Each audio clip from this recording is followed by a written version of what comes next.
দেশের এবং সারা বিশ্বের অর্ধেক জনসংখ্যা নারী। সেই নারীদের সমৃদ্ধি এবং অগ্রগতিকে যত বেশি আমরা এগিয়ে নিয়ে যাব, সারা বিশ্ব এবং দেশ সেই হিসাবে এগিয়ে যাবে এবং এটা আমাদের অবশ্যই কর্তব্য। এখানে কোনো বৈষম্যের কোনো স্বীকৃতি আমরা কখনোই দেব না। বাংলাদেশ জাতীয়তাবাদী দলের প্রতিষ্ঠাতা শহীদ রাষ্ট্রপতি জিয়াউর রহমান তার প্রথম সরকারের ভূমিকার মধ্যেই আপনারা অবশ্যই বুঝতে পারেন যে নারী ও শিশু মন্ত্রণালয়ের প্রতিষ্ঠা এবং পরবর্তীতে দেশনেত্রী বেগম খালেদা জিয়া এদেশের নারী শিক্ষার উন্নয়নের জন্য অবৈতনিক নারী শিক্ষা করে গিয়েছিলেন মাধ্যমিক এবং উচ্চ মাধ্যমিক পর্যায় পর্যন্ত। এগুলো শুধু উল্লেখ করার জন্য বড় বড় আমাদের বিভিন্ন কর্মসূচির উল্লেখ, বাট সমাজের বিভিন্ন স্তরে আপনারা লক্ষ্য করবেন বিএনপি, দেশনেত্রী বেগম খালেদা জিয়া এবং শহীদ রাষ্ট্রপতি জিয়াউর রহমান এদেশের নারী, শিশু এবং যুব সমাজের উন্নয়নের জন্য যে সমস্ত প্রাতিষ্ঠানিক সাংবিধানিক পদক্ষেপ নিয়েছিলেন তার মধ্যে দিয়ে জাতি অনেক দূর এগিয়ে গিয়েছে। আমি এই ভর দুপুরবেলা আপনাদের আর বিরক্তির উদ্রেক করতে চাই না, হতেও চাই না। এবং মিডিয়ার বন্ধুগণ, আপনারা যে এতক্ষণ কষ্ট করে আমাদের বক্তব্য ধারণ করার জন্য, শোনার জন্য এই দুপুরে কষ্ট করছেন, সেজন্য আপনাদের ধন্যবাদ জানাই।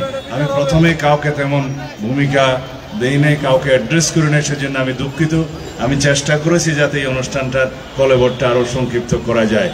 আজকের এই দিনে আমি নারী দিবসের এই কর্মসূচির ভিতরে থেকেই কথা বলতে চাই।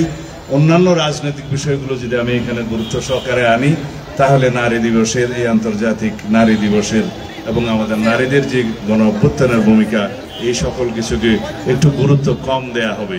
সেজন্য আমি অন্যান্য রাজনৈতিক বিষয়গুলোতে আজকে যাব না। শুধু একটি বিষয় এখানে উল্লেখ করতে চাই। বর্তমানে বাংলাদেশে নারী এবং শিশুদের প্রতি সহিংসতা, নিপীড়ন যে পরিমাণে বৃদ্ধি পাচ্ছে, সেটা অনেক উদ্বেগজনক। আমরা এর তীব্র নিন্দা এবং প্রতিবাদ জানিয়েছি দলীয়ভাবে, নিজে আমি ব্যক্তিগতভাবে আজকে জানাই। অবশ্যই এই সরকারকে এই সমস্ত কিছু খুব কঠোর হস্তে দমন করতে হবে।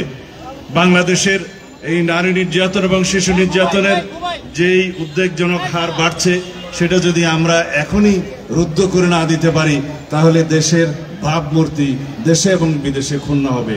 সেই দিকটা লক্ষ্য রেখে আমি অন্তর্বর্তী সরকারের সংশ্লিষ্ট সকল কর্তৃপক্ষ, সকল আইন প্রয়োগকারী, সকল সংস্থাকে অনুরোধ করব, আপনারা সুষ্ঠু তদন্তের মাধ্যমে প্রত্যেকটি ঘটনার রহস্য উন্মোচন করুন এবং এর মধ্যে পতিত ফেসিবাদের দোষরদের কোনো কারুকাজ আছে কিনা, কোনো কারসাজি আছে কিনা, কোনো চক্রান্ত আছে কিনা আপনারা বের করুন। বাংলাদেশের পরিস্থিতি যাতে আর কোনোভাবে অস্থিতিশীল না হতে পারে এবং বাংলাদেশের ভাবমূর্তি যাতে দেশ এবং বিদেশে আর ক্ষুণ্ণ না হয়, সেই দিকটা আপনারা লক্ষ্য রাখুন। কঠোর হস্তে বাংলাদেশের আইন শৃঙ্খলা পরিস্থিতি নিয়ন্ত্রণ করুন। আজকে এখানেই শেষ করছি। বিকেল হইতে আরেকটি অনুষ্ঠানে আমি রাজনৈতিক বক্তব্য দেব। বন্ধুগণ, আপনাদের সকল